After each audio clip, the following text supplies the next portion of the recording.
विद्यार्थियों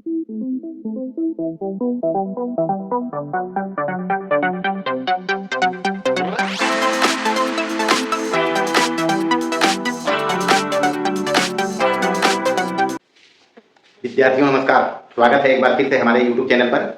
प्यारे बच्चों, आज हम अपने चैनल पर आप सभी को जीव विज्ञान में चैप्टर 2 पौधों और प्राणियों में श्वसन पढ़ाने जा रहे हैं। प्यारे बच्चों, इसमें हम जानेंगे क्या होता है श्वसन, पृथ्वी पर जो जीव पाए जाते हैं किस प्रकार से श्वसन करते हैं, क्या महत्व रखता है उनके लिए श्वसन, श्वसन कितने प्रकार के होते हैं तथा जीवों में श्वसन आखिर किस प्रकार से होता है, श्वसन के क्या क्या तरीके अपनाए जाते हैं, इसका आज हम लोग अध्ययन करेंगे। यहाँ हम सीखेंगे जीव शरीर की ऊर्जा आवश्यकता की पूर्ति किस प्रकार से होती है, यानी कैसे जीव अपने ऊर्जा की आवश्यकता को पूरा करते हैं, उसके लिए क्या प्रक्रिया अपनाई जाती है जीवों के द्वारा, इसका अध्ययन श्वसन के अंतर्गत होगा। प्यारे बच्चों, मैं एक बात क्लियर कर दूं कि श्वसन सिर्फ सांस लेना या छोड़ना ही नहीं है, बल्कि यह एक कंप्लीट प्रोसेस है जिसके द्वारा जीव अपने आवश्यक ऊर्जा की प्राप्ति करते हैं। अर्थात उनके अंदर जो प्रक्रियाएं चलती है, कोशिकीय कार्य संपन्न होते हैं, उसके लिए जो ऊर्जा की आवश्यकता पड़ती है उसका उत्पादन करते हैं श्वसन प्रक्रिया के द्वारा। प्यारे बच्चों, श्वसन में जीव ग्लूकोज का ऑक्सीकरण करते हैं जिसके द्वारा शरीर को ऊर्जा मिलती है और यह कार्य एंजाइमों के मदद से होता है और जो ऊर्जा बनती है वह एटीपी के रूप में बनती है, जिसको ऊर्जा करेंसी भी कहा जाता है या जैविक ऊर्जा भी कहा जाता है। प्यारे बच्चों, यह जैविक ऊर्जा ही विभिन्न कोशिकीय कार्य में संपन्न होते हैं। इस कंप्लीट प्रोसेस को ही श्वसन कहा जाता है। प्यारे बच्चों, जहां तक परिभाषा की बात की जाए तो सरल भाषा में हमने परिभाषा इसका दिया है, जीव शरीर की ऊर्जा आवश्यकता की पूर्ति के लिए एंजाइमों की सहायता से ग्लूकोज के ऑक्सीकरण से एटीपी यानी एडिनोसिन ट्राइफॉस्फेट के रूप में ऊर्जा प्राप्त करने की क्रिया को श्वसन कहा जाता है। की पॉइंट जो याद रखना है इसमें वो है, सबसे पहले श्वसन ग्लूकोज के ऑक्सीकरण की प्रक्रिया है जिससे शरीर को एटीपी के रूप में ऊर्जा मिलती है। ये जो रासायनिक अभिक्रिया है, जो मोटा मोटी ग्लूकोज के ऑक्सीकरण की अभिक्रिया है, यही श्वसन है। इसी के फलस्वरूप शरीर को ऊर्जा मिलती है एटीपी के रूप में। दूसरी बात याद रखेंगे, ऊर्जा जो उत्पन्न होती है उसी से कोशिकीय कार्य संपन्न होते हैं और हमारा शरीर गर्म रहता है। तीसरी बात याद रखेंगे, श्वसन ऑक्सीकरण की अभिक्रिया है जो शरीर के तापक्रम पर होती है। याद रखना है, श्वसन ऑक्सीकरण या उपचयन की अभिक्रिया है जो शरीर को गर्म रखता है, जो ऊष्मा उत्पन्न होती है उससे शरीर हमारा गर्म रहता है। अच्छा, एटीपी को जैविक ऊर्जा या ऊर्जा करेंसी भी कहा जाता है। इसके बाद इसमें हम आप लोगों को बताने जा रहे हैं श्वसन कितने प्रकार के होते हैं। प्यारे बच्चों, यहाँ जो हम श्वसन का अध्ययन करेंगे या यूं समझ लें, श्वसन दो प्रकार के होते हैं। एक होता है कोशिका श्वसन या इसको आंतरिक श्वसन भी कहते हैं, अंग्रेजी में इसको कहेंगे सेल रेस्पायरेशन, और फिर इंटरनल रेस्पायरेशन। दूसरा होता है वायु श्वसन जिसको एक्सटर्नल रेस्पायरेशन कहा जाता है। आइए बारी बारी से दोनों को समझते हैं। आइए देखें, सबसे पहले कोशिका श्वसन या फिर आंतरिक श्वसन। प्यारे बच्चों, कोशिका श्वसन जैसा कि नाम ही सजेस्ट कर रहा है, यह कोशिका के भीतर संपन्न होने वाली प्रक्रिया है जिसमें ग्लूकोज का ऑक्सीकरण होता है। ग्लूकोज के ऑक्सीकरण की अभिक्रिया जो कोशिका के अंदर संपन्न होती है उसे कोशिका श्वसन कहा जाता है। अब कोशिका श्वसन होता है तो यह भी दो प्रकार से होता है। उसमें पहला है अनॉक्सी श्वसन या अवायवीय श्वसन या एनाएरोबिक रेस्पायरेशन। प्यारे बच्चों, जब ग्लूकोज के ऑक्सीकरण में O2 खर्च नहीं होता है, O2 यानी ऑक्सीजन, ऑक्सीजन जब ग्लूकोज के ऑक्सीकरण में खर्च नहीं हो तब उसको अनॉक्सी श्वसन या फिर अवायवीय श्वसन कहा जाता है। जब ग्लूकोज के ऑक्सीकरण में O2 खर्च नहीं होता है तब इसे अनॉक्सी श्वसन कहा जाता है।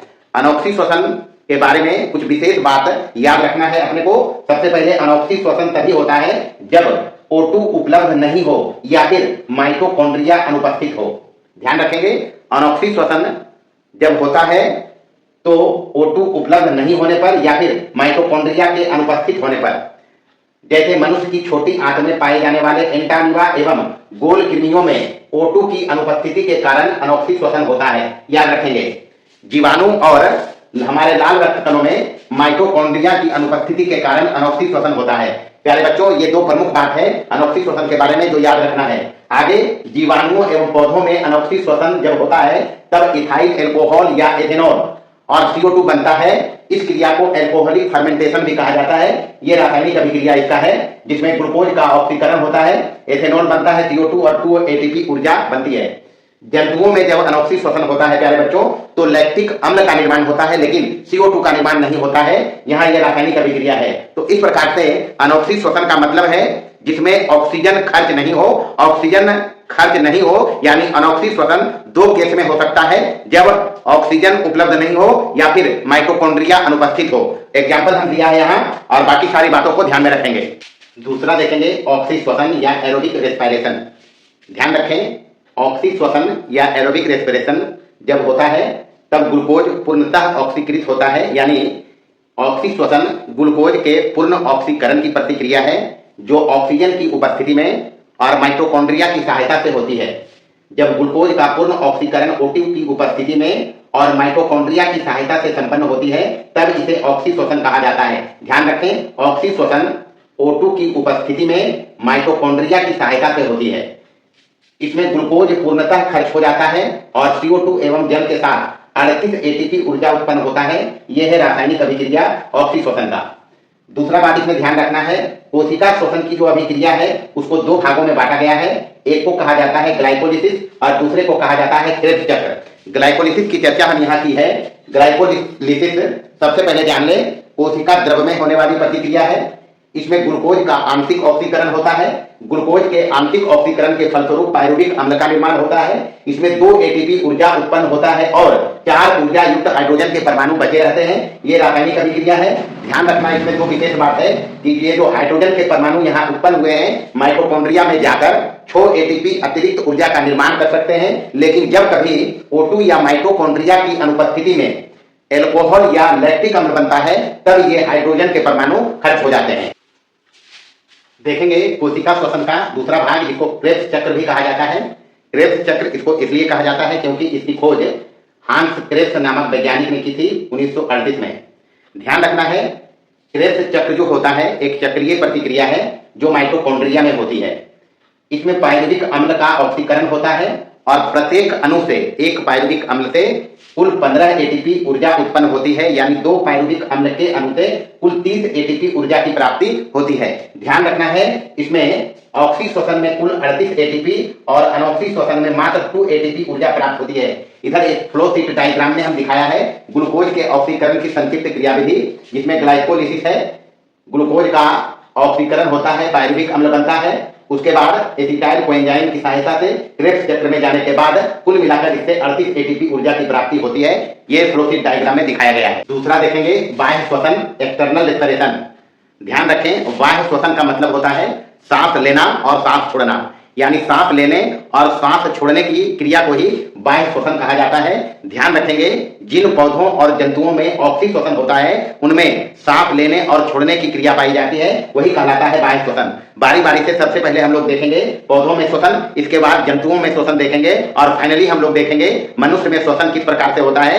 क्योंकि हम लोग देखा है या जानते भी हैं कि मनुष्य सबसे जटिलतम प्राणी होता है, जिसमें श्वसन के लिए एक सुविकसित श्वसन तंत्र पाया जाता है। उसका अध्ययन हम लोग इसमें डिटेल में करेंगे। आइए सबसे पहले देखें पौधों में श्वसन। ध्यान रखेंगे, शैवाल, काई या मॉस जैसे पौधों में वितरण की क्रिया के द्वारा ऑक्सीजन सीधे कोशिकाओं में जाता है।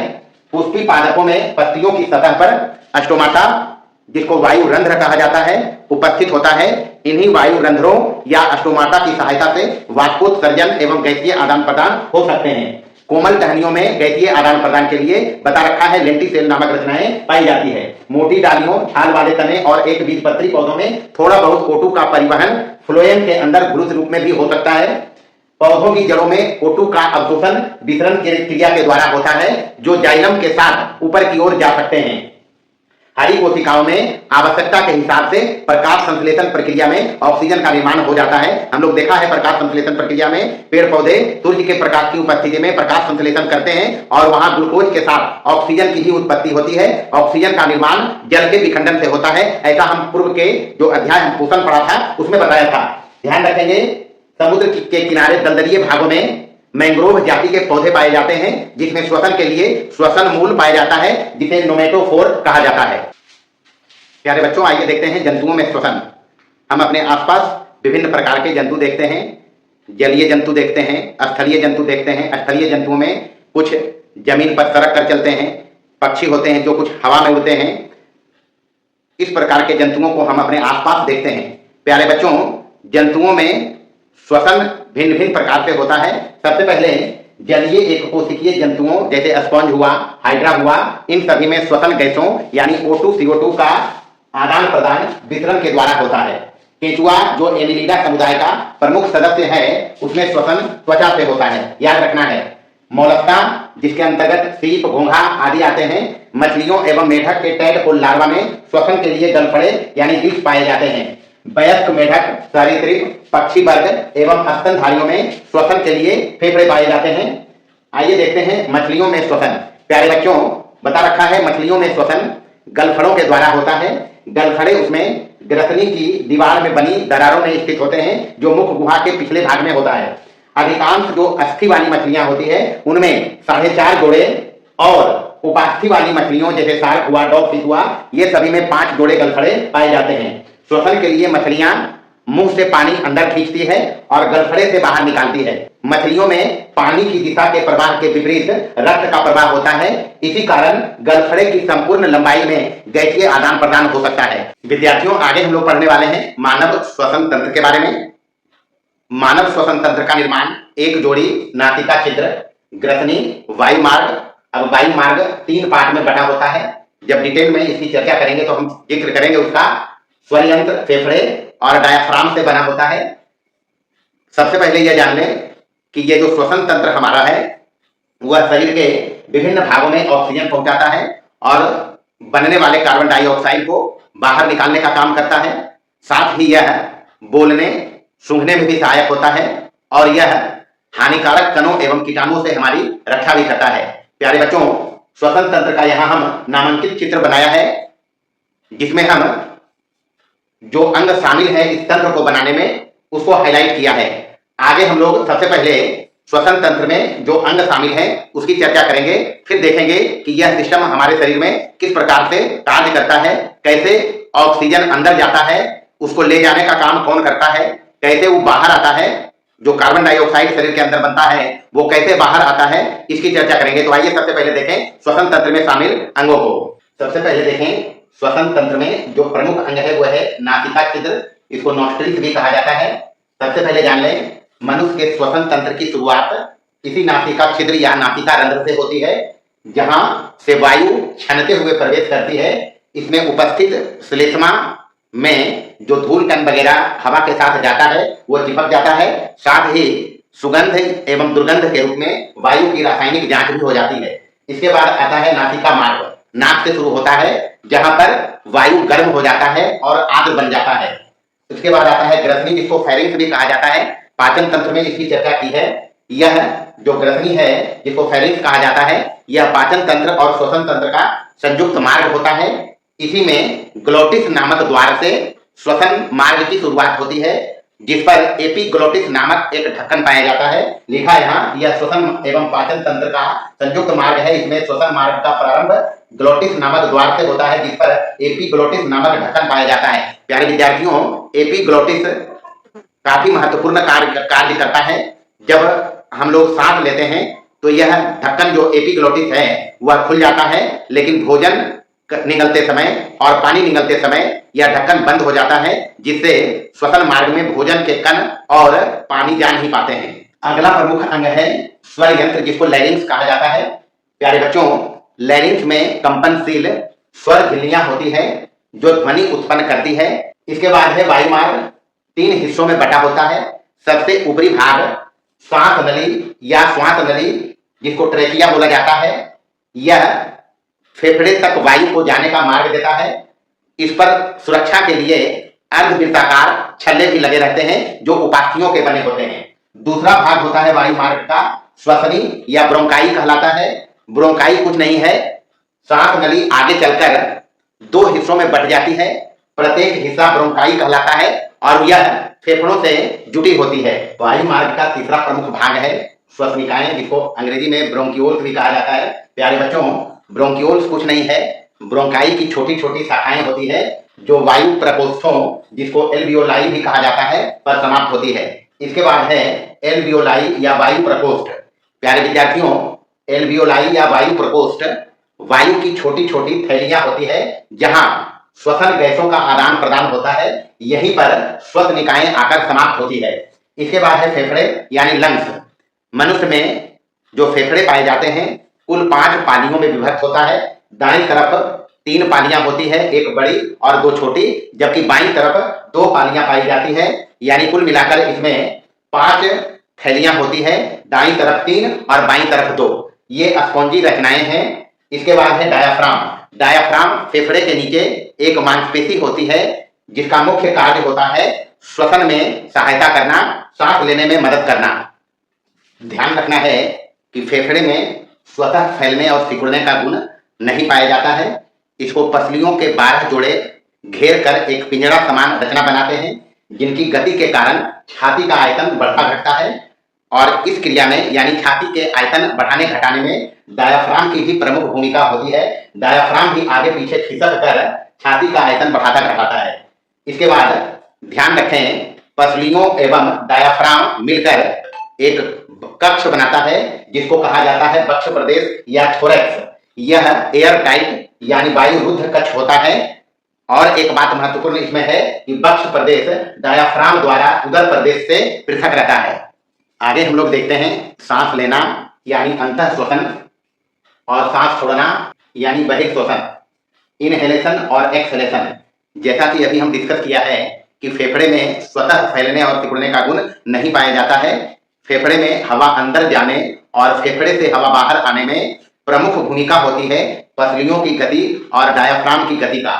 जब सांस लेते हैं हम या अंतः श्वसन के समय डायाफ्राम पीछे खिसककर या पसलियां बाहर की ओर फैलकर अंदर का दबाव घटाती है। इससे एक चूसक बल उत्पन्न होता है जिससे फेफड़े फैलकर हवा अंदर ले लेते हैं। ध्यान रखेंगे, इसमें सामान्य श्वसन के समय डायाफ्राम पीछे खिसककर छाती का आयतन बढ़ाता है, जबकि जोर से सांस लेने पर पसलियां किनारे और अधर सतह की ओर फैल जाती है जिससे छाती का आयतन बढ़ जाता है। इसके बाद है बहिः श्वसन यानी एक्सहेलेशन यानी सांस छोड़ते समय। जब हम सांस छोड़ते हैं तो उस समय पसलियां अंदर की ओर आ जाती है या फिर डायाफ्राम ऊपर की ओर चढ़ जाता है जिससे छाती का आयतन घटता है और दबाव बढ़ जाता है। इससे वायु फेफड़े से बाहर निकल जाती है। इसमें भी 2 बात ध्यान रखेंगे, जब सामान्य श्वसन करते हैं हम लोग तो डायाफ्राम आगे खिसककर छाती का आयतन घटाता है और दबाव बढ़ाता है, जबकि विशेष रूप से सांस छोड़ते समय या जोर से फूंकते समय पसलियां अंदर की ओर आ जाती है जिससे छाती का आयतन घटता है और दबाव बढ़ जाता है और वायु बाहर निकल जाती है। ध्यान रखना है इसमें कि जब अंतर श्वसन हम लोग करते हैं तो पसलियों की गति के लिए उनमें बाह्य अंतरकोष्ठल मांसपेशी और डायाफ्राम में अरीय मांसपेशी लगे रहते हैं, लेकिन जब बहिः श्वसन करते हैं तो उस समय पसलियों की गति के लिए आंतरिक अंतरकोष्ठल मांसपेशी और डायाफ्राम में वृत्तीय मांसपेशी लगे रहते हैं। आइए देखते हैं फेफड़े के आयतन से संबंधित प्रमुख बात।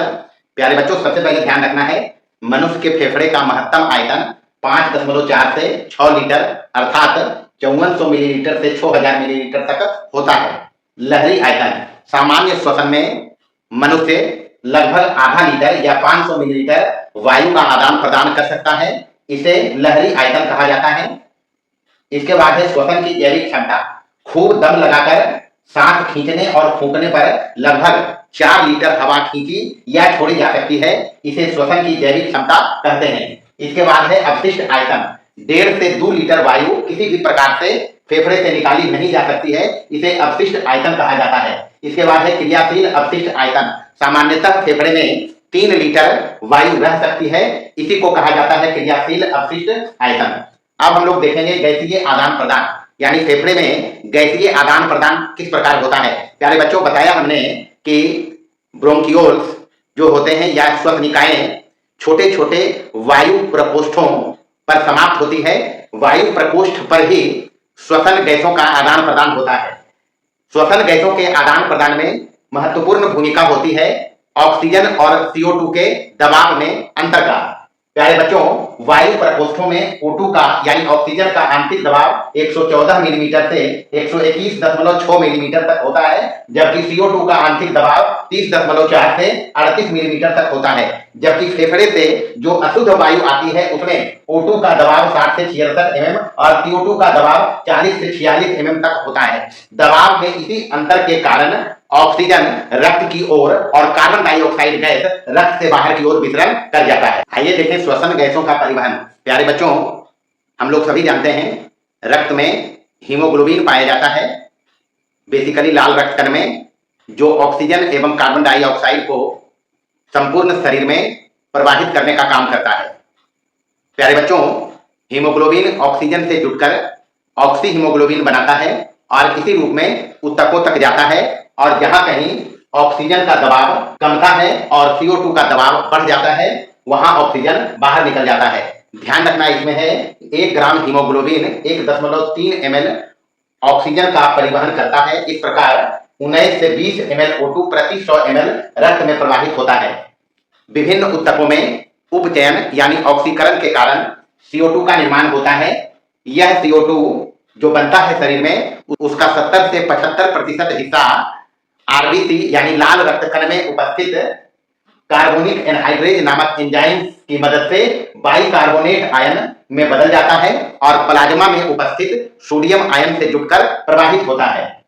शेष CO2 जो बचता है वह हीमोग्लोबिन से जुड़कर कार्बामिनो हीमोग्लोबिन बनाता है और फेफड़े में आता है, जहां वह पुनः गैसीय रूप में आकर बाहर की ओर वितरित कर जाता है। प्यारे बच्चों, इस कंप्लीट लेक्चर में जिसमें हमने पौधों और प्राणियों में श्वसन का अध्ययन किया है, उसमें सारी बातों को प्रमुखता से बताया और समझाया है। अगर हमारा लेक्चर पसंद आया हो, इसको लाइक करें, शेयर करें और हमारे चैनल को सब्सक्राइब करें। धन्यवाद।